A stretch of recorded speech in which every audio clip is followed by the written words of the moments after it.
కర్నూలు జిల్లాలో తెలుగుదేశం పార్టీ అధికారంలో ఉండగా తెలుగుదేశం పార్టీ కార్యాలయం మీద వైఎస్ఆర్ కాంగ్రెస్ పార్టీకి సంబంధించిన వాళ్ళు దాడి చేశారు అంటే తెగింపు అనుకోవాలా, అహంకారం అనుకోవాలా, విచ్చలవిడితనం అనుకోవాలా తెలియట్లా.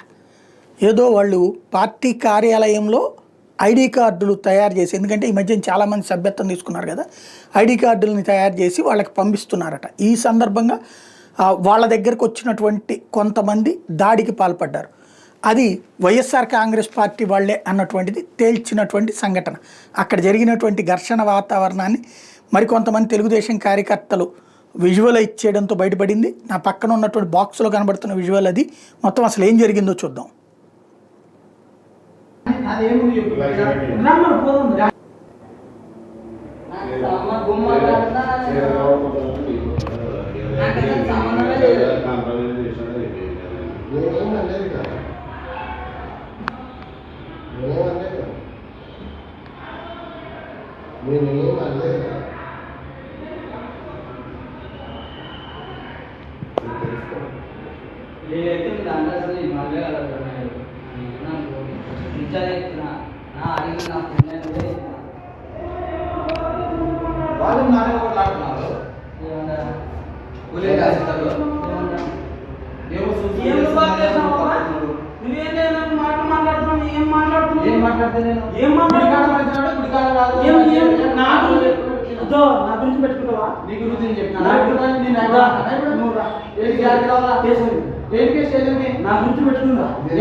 చూడన్నా మా వార్డు 34 ఏం మాట్లాడతావు? మా వార్డు చెప్తున్నా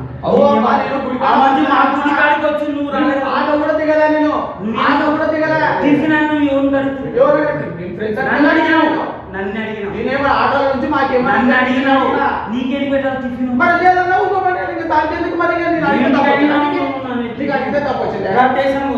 ఏంటి బాబు స్టేషన్ కట్టున్నా ఎందుకు స్టేషన్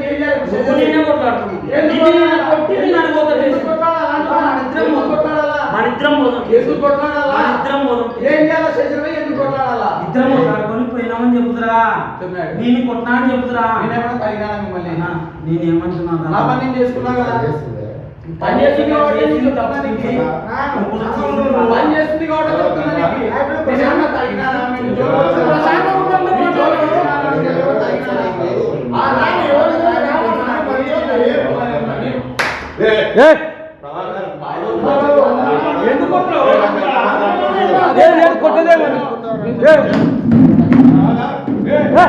బయట కొట్టాడు, బయట కొట్టాడు, బయట బాబు నువ్వు బయట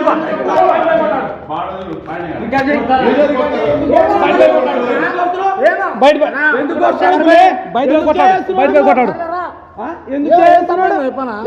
కొట్లాడుతున్నావు ఇప్పుడు? ఏంటి కొట్లాడినావు ఇప్పుడు? కాదు, ఏంటి కొట్లాడుతుంది నువ్వు? ఏంటి కొట్లాడుతుంది? ఏంటి కొట్లాడాలి నువ్వు? ఆఫ్స్కట్ ఎవడన్నా ఆఫ్స్కట్ వచ్చి కొట్లాడతాడు? ఎవడు కొట్టాడు? ఆఫ్స్కట్ వచ్చి వచ్చి కొట్టాడు? ఎవడు ఆఫ్స్కట్ వచ్చి కొడతాడు? ఎవరన్నా బయట వచ్చి మాట్లాడని చెప్పిన. నిన్న మన గుడికాడికి వచ్చి చేసింది అది రౌడ్, అది రోడ్డు, అది రోడ్డు, అది వచ్చుకోవడానికే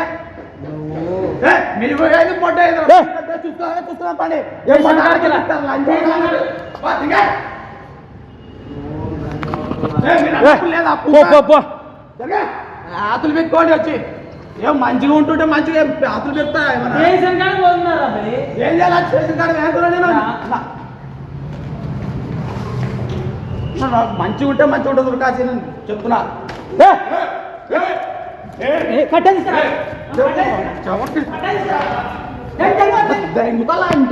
కొట్టు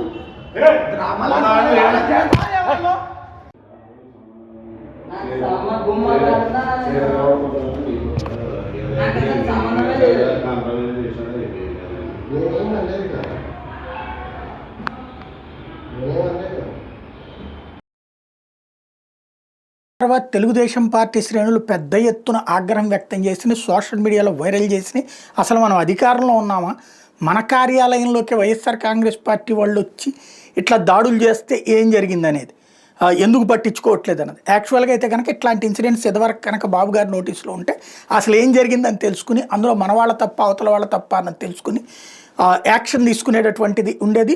ఒకవేళ మన వాళ్ళ తప్పైన అవతల వాళ్ళ మీద యాక్షన్ తీసుకుని మన వాళ్ళని మందలింపు చర్యలు ఉండేది. లేదు మన వాళ్ళ తప్పు లేకపోతే అవతల వాళ్ళ మీద కఠినంగా చర్యలు ఉండేది. ఇప్పుడైతే ప్రెషర్ పెరిగిపోతున్నటువంటి నేపథ్యంలో ముందు ఇమ్మీడియట్గా అరెస్ట్ చేయమన్నటువంటి విషయాన్ని చెప్పారు.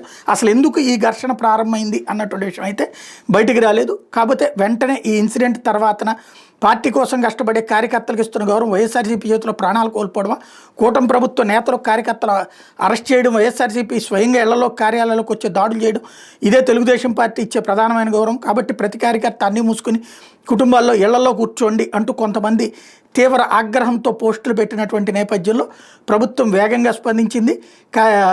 ఇక్కడ కార్యకర్తలకి భరోసా ఇస్తున్నామన్నటువంటి కోణంలో వెంటనే పోలీసులు crime number 124/25 under section 115 subsection 2, 351 subsection 2, 329 subsection 4 and 109 BNS of 4th town PS Kurnool on 13/4/2025 నమోదు చేసినట్టుగా చెప్తూ ఇందులో ప్రభాకర్ నాయుడు, కాశీ, రహంతుల్లా, పఠాన్ అనే నలుగురు వైఎస్ఆర్ కాంగ్రెస్ పార్టీకి సంబంధించిన వాళ్ళని అరెస్ట్ చేసినట్టు ప్రకటించారు. శేఖర్ గౌడ్ అనేటటువంటి తెలుగుదేశం పార్టీ కార్యకర్త మీద దాడికి పాల్పడ్డందుకు డీమార్ట్ కర్నూలు దగ్గర ఉన్న డీమార్ట్ దగ్గర ఉన్నటువంటి తెలుగుదేశం పార్టీ ఆఫీసు దగ్గర ఈ దాడి జరిగినందుకు అన్నటువంటి కోణంలో అరెస్ట్ చేస్తున్నట్టుగా ప్రకటించారు.